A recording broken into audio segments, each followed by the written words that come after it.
Muy bien, ¿cómo Hola estamos? chicos, ¿cómo están? Bien, bien, bien. Aquí muy entusiasmados, muy interesados en platicar un poquito sobre este tema. Se nos perdió Lalo, no sé si Lalo, ¿qué ¿es? onda? Lalo, ¿estás todavía con nosotros? No. Este, Vamos a esperar un minutito. Vamos, ok, ok. Perfecto, vamos. Ok, Hola perdón. Lalo, Hola, hola, ¿cómo están? muy Perdón, bien. vaya. Oigan chicos, antes que nada, muchas gracias, porque no tienen una idea ustedes de la enorme ayuda que siempre me hacen ustedes el apoyo y el paro, porque yo a veces me siento como un vestigio del preclásico, o sea, honestamente, nunca logré entender nada de esta materia, ni de historia de México, ni en secundaria, ni en prepa. Entonces, para mí es un aliviane que me ayuden con esto. No, hombre, pues con mucho gusto. No tienes 15 No, años, pero tampoco eres tan del preclásico porque somos como de la misma rodada. Así que no va por No, pero ahí. la verdad es que a veces hasta vergüenza me da escucharlos hablar en clase de cosas que yo ni idea, nada más tengo mi cara de what, pero bueno, muchísimas gracias. Mira, Yo estoy encantada aquí y pues a darle. lo importante es no, que Grace. quieres aprender, ¿no? Ah, Y eso es lo más exactamente. importante para todos. Y ahorita tenemos la oportunidad de platicar entre nosotros sobre este periodo extraordinario que es el clásico en Teotihuacán, la ciudad de los dioses. Esta ciudad que de repente la vemos en el altiplano central de México, nos la encontramos y siglos después de que fue abandonada todavía sigue despertando asombro. Es conocida como el lugar donde fueron creados los dioses. Y esta metrópoli fue en su apogeo el centro neurálgico de Mesoamérica, extendiendo su influencia a sitios tan lejanos como Tikal, como el norte de la zona Cochís, Monte Albán. Vamos, es impresionante lo que esta ciudad logró. Así que, pues vamos a irnos comentando algunas cosas de este lugar. Ok, Sale, no. vale. Muy bien, pues de acuerdo a investigadores destacados, como la doctora Linda Manzanilla, pues bueno, ¿cómo pondríamos brevemente describir a Teotihuacán en su etapa clásica, Grace? Mm, pues mira, yo creo que en el mundo antiguo muy pocas ciudades fueron tan grandes, planificadas, multiétnicas y corporativas como lo fue Teotihuacán. Yo siempre de chica decía Teotihuacán y ahora resulta que es Teotihuacán, pero bueno, Teotihuacán. Parece que florece entre los años 200 y 900, según la doctora Manzanilla, pero yo me acuerdo que el profe en clase menciona entre el 100 y el 700, pero bueno, vamos a dejar la cronología y temporalidad entre comillas, como siempre, ¿no? Y estos grupos sociales que conformaban eran muy importantes. Y lo más importante, eran mucho más importantes que los individuos en sí. Y creo que en eso, no sé si ustedes estén de acuerdo conmigo o no, pero esta idea de que lo social y los grupos son más importantes que los individuos es algo que hoy en día estamos copiando en la civilización actual, aquella de Teotihuacán. Es muy correcto. Y además era una sociedad de trabajos especializados, trabajos artesanales, pero de mucha especialización. ¿Cómo funcionaban, Lalo? ¿Has visto algo de eso? Sí, pues bueno, miren, en esta época precisamente encontramos este auge, ¿no? De la especialización del trabajo. Había tanto grandes talleres que producían en masas grandes cantidades de productos y también pequeños talleres, pues muy probablemente pues como asociados, ¿no? Por altas autoridades, con artesanos súper especializados, arte plomario. pues no sé, escultores y pintores pues que realizaban piezas de, híjole, no se imaginan, una altísima calidad y pues seguramente destinadas pues a dignatarios locales o extranjeros, bueno, externos, ¿no? Externos, mejor Insisto, dicho. insisto, Sí, insisto, tal como el mundo actual. Exactamente. sí. Bueno, no exactamente, porque eso de altísima calidad no siempre sucede el día de hoy. En el examen se me frició mi teléfono celular, Patito. Pero bueno, supongo que en aquella época no había copias de los originales, ¿o sí? ¿Alguien Pues, sabe? pues mira, productos con influencia teotihuacana los encontramos en toda Mesoamérica y copias de esos productos también los encontramos en diferentes lugares, tomando su influencia artística. Entonces, pues es bien interesante. Ahora, Entonces estamos hablando de algo que se replica hasta la actualidad. Ahora, así si es. Sí, hablamos de arquitectura y urbanismo y el diseño de lo sagrado, honestamente, yo soy muy ignorante de mi México, tristemente estoy empezando a aprender, pero en cuanto vi la traza perfecta que tiene Teotihuacán, me acordé así de la traza arquitectónica de cuadrícula que tiene Manhattan.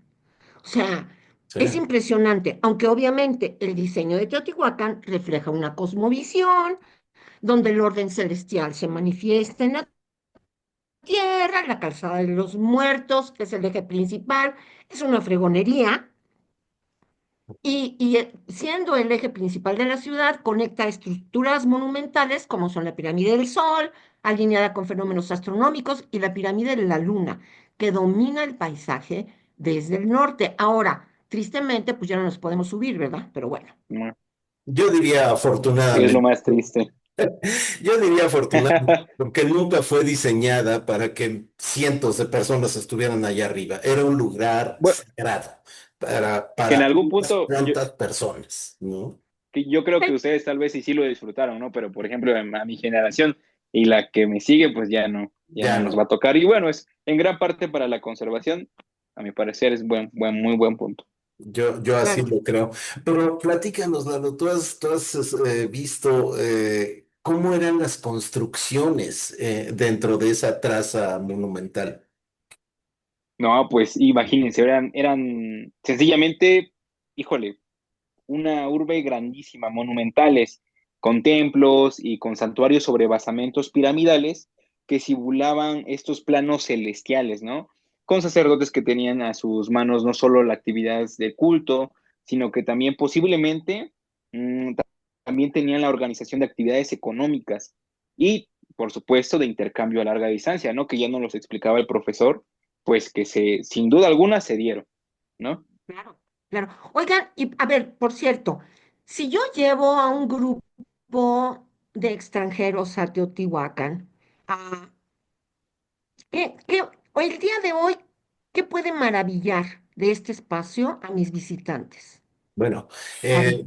yo te podría decir que hay muchísimas cosas. La monumentalidad de las edificaciones es una por sí misma, pero te quiero dar dos ejemplos muy sencillos.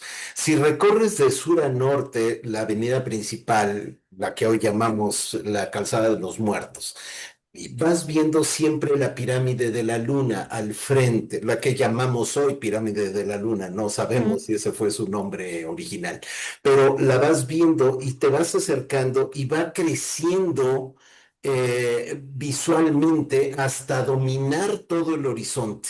Se convierte en una montaña sagrada por el solo hecho de tu movimiento hacia ella. Ahora, si los que tuvimos todavía la fortuna de subir a la pirámide de la luna, pues cuando volteas y desde la cima ves la pirámide del Sol, ves que su silueta corresponde a las montañas, a la montaña que tiene atrás la pirámide. O sea, es como replicar el ambiente natural. Claro, ahora no la podemos subir, pero bueno, yo confío en que crean en lo que les platico. pues te creeremos porque no nos queda No, de otra, flaco. Y bueno, y podrías darnos una idea del trazo urbano de Teotihuacán, Grace, tú que más o menos nos mencionaste esto con esta comparación de Manhattan. Es impresionante, de verdad. En cuanto vi yo la cuadrícula exacta, me acordé de la urbanización de Nueva York, de Manhattan específicamente. Tú imagínate una retícula perfecta de calles paralelas y perpendiculares entre sí y con unos módulos constructivos perfectamente ordenados, viviendas multifamiliares muy similares entre sí, barrios foráneos en la periferia, que esos sí ya están como que esparcidos alrededor. La canalización del río San Juan para adaptarlo a la retícula urbana, o sea, imagínate tú lo que eso implicó, ¿no? Y el trazo es un sistema y el trazo de un sistema de drenaje subterráneo. ¿Te imaginas? Eso es No, una es fregonería. impresionante. Y cabe recalcar, ¿no? Oaxaqueños hay donde quiera. Y vaya que Lo dijo pusieron mi su amigo el nombre. oaxaqueño, ¿no? Ahora, si caemos un poquito más a detalle en la sociedad y en su vida cotidiana, pensemos, era una metrópoli multiétnica, o sea, personas que Ujú, habían fluido hacia Teotihuacán, atraídos por el polo económico poderosísimo que ujú. representó en esta etapa. Hay especialistas que hablan de una población, los más conservadores de 100,000 personas, pero los más aventureros o aventajados hablan hasta de 250,000 habitantes, lo que la convierte en en la ciudad más poblada del mundo en esa época. Un crisol de culturas, barrios como los de los comerciantes oaxaqueños que hablaba Lalo hace un momento, los artesanos de Por ejemplo. Puebla, que evidencian una sociedad estratificada, muy organizada, con una vida cotidiana, con mercados bulliciosos, talleres de obsidiana, rituales en templos dedicados a Tlaloc, a Quetzalcóatl, en fin, era francamente una ciudad ejemplar, ¿no? No, era impresionante. Y bueno, yo quiero tengo unas dudas. No sé, Grace, ¿podrías darme alguna de las características de este esplendor teotihuacano pues que lo hicieron único, que lo hicieron, híjole, el centro, esta gran urbe? Sí, claro, mira, de acuerdo a lo poco que he leído al respecto, me parece que Teotihuacán fue un escenario magnífico, o sea, realmente. Imagínate una metrópoli colorida, porque está llena de color, impresionante. Distribuidora de obsidiana, que era como que la neta del planeta de la época. Una capital de un estado singular, una ciudad sagrada, un centro de peregrinación, un asentamiento ordenado de producción de manufacturas variadas y maravillosas. Sobre todo esto destaca una característica. Fue una anomalía en su forma de organización corporativa y multiétnica, como lo decía hace ratito Javier. O sea, yo me lo imagino así como cualquier orbe cosmopolita de nuestra época con una población de migrantes, porque todo el mundo llegaba a Teotihuacán, ¿no? Eso ya es un Sí, sí, sí. hecho. Entonces, imagínate una población de migrantes de otros sitios, eh, como lo es Nueva York, volviendo a Nueva York, o Londres. No digo México, porque bueno, México tristemente actualmente nada más es como el puente para llegar a Gringolandia, pero en su momento nosotros también le abrimos las puertas al mundo entero en situaciones complicadas. Y estas migraciones y estos migrantes nos hicieron crecer y nos hicieron fortalecernos como país. Entonces, yo creo que ahí está la fregonería de Teotihuacán, entre otras muchas cosas. Y imaginemos hasta qué nivel de crecimiento logró tener Teotihuacán. Es maravilloso. Bueno, yo les puedo dar un ejemplo o unas características, unas de respuestas de este crecimiento. Como primer punto tenemos que surgió como el primer desarrollo urbano de una gran magnitud en el centro de México. Ok. De esto deriva que pronto se convirtió en una de las ciudades preindustriales más grandes del mundo antiguo, aproximadamente cubriendo un territorio de 20 kilómetros cuadrados, si mal no recuerdo.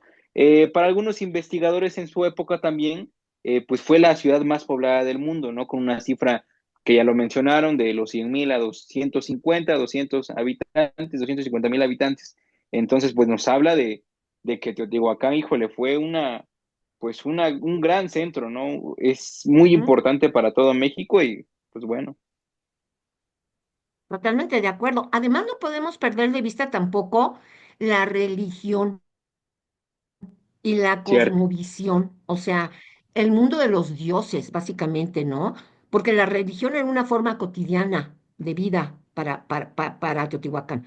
Los templos y los murales, pues nos hablan de la conveniencia compleja de los dioses, de la convivencia de los dioses, de los rituales que buscaban mantener el equilibrio cósmico, el sacrificio humano por amor de Dios. Este ejercicio con prácticas de dolor autoinfringido era una práctica destinada a alimentar a los dioses y asegurar de alguna manera la continuidad de los pobres seres humanos aquí en el mundo. Y yo me pregunto si esto tiene algo de relación con el sufrimiento intrínseco de la religión católica. Digo, yo sé, me queda claro que no existe coincidencia temporal ni cultural en ambas construcciones ideológicas. Pero yo me pregunto, ¿será acaso que el ser humano simplemente le gusta sufrir de a gratis? Porque carambas, ¿no? En ¿Cómo todo el describirías, mundo, las por diferentes ejemplo, religiones perdón, han mencionado los elementos de control y de sacrificio personal para elevar la conciencia o satisfacer a los dioses. Eso es algo que se ha dado en todo el mundo. Pero, Lalo, ¿cómo nos podrías describir a este Teotihuacán a nivel simbólico de esto que ha estado platicando Grace? ok, bueno, para describir a nivel simbólico Teotihuacán, bueno, para empezar, esta ciudad-estado que materializaba el cosmo mesoamericano y se erigía como centro del mundo, eh, pues podemos decir que los túneles bajo la ciudad significaban el inframundo y la ciudad misma en el plano terrestre estaba dividida en cuatro sectores, acordémonos, ¿no? Por la intersección primeramente de la calzada de los muertos, la avenida de este-oeste, donde nominaban pues estos templos, ¿no? Y sobre ellos estaban muy bien desarrollados. El plano celestial, justamente, el plano divino, podría decirse también. Al igual la ciudad fue pues este oráculo sagrado, ¿no? Que recordemos, el lugar de nacimiento del quinto sol, ¿cómo se le dice esta palabra? Cosmogónico. Cosmovisión, su visión. cosmovisión completa de su humanidad presente. Exactamente. Y bueno, para acabar el sitio de la creación de los dioses y los astros, ¿no? No por nada lo Ujú, que nos mencionabas, Javier, de que Teotihuacán es el lugar de los dioses, ¿no? Así ujú. es. Y además no podemos perder tampoco de vista la influencia y el legado que tuvo Teotihuacán. No quiero decir en Mesoamérica, pero sí en esta sociedad mexicana antigua, en esta civilización de México antiguo, prehispánico, ¿no? Porque Teotihuacán trascendió sus fronteras, o sea, elementos arquitectónicos, estilos artísticos, prácticas religiosas, se encuentran en sitios tan lejanos como Tikal, en Guatemala, Sí, o Copán en Honduras. Incluso siglos después de su declive, culturas como la mexica, por ejemplo, la consideran como un lugar sagrado, integrándola en su propia mitología. Es decir, tuvo una influencia cañona, cañona. ¿Cómo serían esos contactos con otras ciudades, estados en Mesoamérica? Pues bueno, sin duda, pues todo este territorio, ¿no? De culturas prehispánicas tuvo estrechas relaciones, acordémonos, no solo comerciales, sino también en familias reales, en esta influencia pues ¿cómo poder decir? De astrónomos, igual, acordémonos pues de este desarrollo matemático que ellos tuvieron. Y pues al parecer las élites fueron las organizadoras de estas relaciones, ¿no? Pues, Oye, pero ¿hay alguna forma de probar esto que comentas, Lalo? pues yo creo que sí, Grace. Podemos tomar varios puntos. La difusión del calendario ritual de 260 días y el Ok, calendario agrícola de 365 que ok. encontramos en diferentes grupos culturales. La numeración vigesimal, los conceptos astronómicos, ciertas ideas de sus creencias cosmogónicas serían una muy buena prueba de la influencia cultural que tuvieron, no nada más la comercial o de sus productos. Claro, ok, ok, gracias.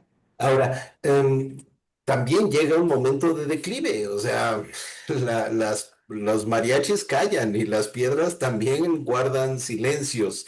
Hacia el siglo VII ya de nuestra era, Teotihuacán empieza a declinar. Las causas todavía se debaten entre conflictos internos, cambios climáticos, presiones externas. La ciudad al final se abandona, pero no se olvida. Siglos después, los mexicas la redescubren y la nombran y la integran a su cosmovisión, se nombran herederos de toda esa grandeza.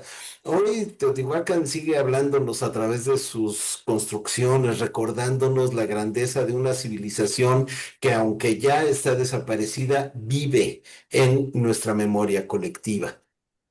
Ok, bueno, para pensar otro poquito más allá, entonces podríamos analizar que el factor humano fue esta determinante que causó la declinación de Teotihuacán, Grace, o cómo lo podríamos explicar.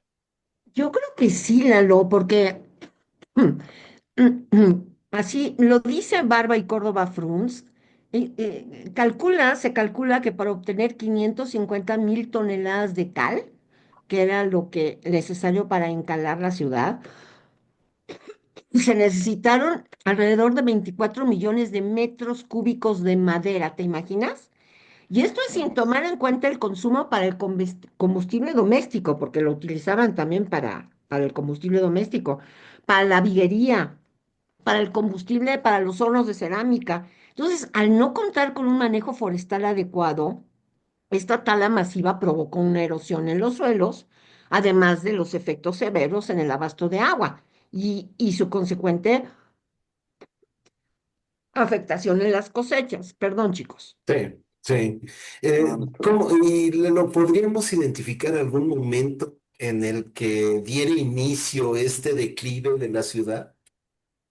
Sí, bueno, con respecto, vamos a relacionar todo lo que venimos hablando con Grace y bueno, se ha sugerido que en los años finales, pues hubo estos cambios importantes, ¿no? Tanto a nivel político, quizás asociados con la construcción del Templo de la Serpiente Emplumada y probablemente una casa poderosa, dirigente de alguno de los barrios, no se plegó a las disposiciones del gobierno o de la mayoría, ¿no? Pretendiendo así pues acceder a una regancia pues única y bueno, podremos concluir que el hecho esto fue rebatido por las otras causas fuertes bueno, que existieron, ¿no?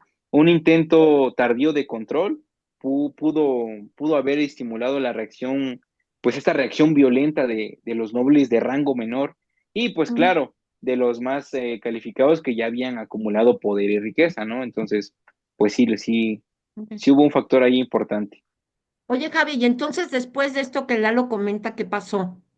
Pues mira, sobreviene el colapso, hay una declinación constante a nivel demográfico y se empieza a dispersar la población. A ello sigue naturalmente el surgimiento de pequeñas ciudades políticas como Cholula, como Cacaxtla, como Xochicalco, como Tula, como Tajín, y nuevamente haciendo referencia a este mundo. Teotihuacán cae, tal como pasó con otras civilizaciones, con Roma, con Gran Bretaña, con la Unión Soviética, con Estados Unidos. Confiemos. lo que nos queda es confiar en que en el siguiente capítulo de nuestra historia tengamos una visión más representativa de la igualdad, de la diversidad, de la riqueza, para que entre todos los humanos, podamos vivir y construir un mundo más equitativo, con más amor, con más paz y con más prosperidad mutua. Ese sería Ojalá. el mejor deseo.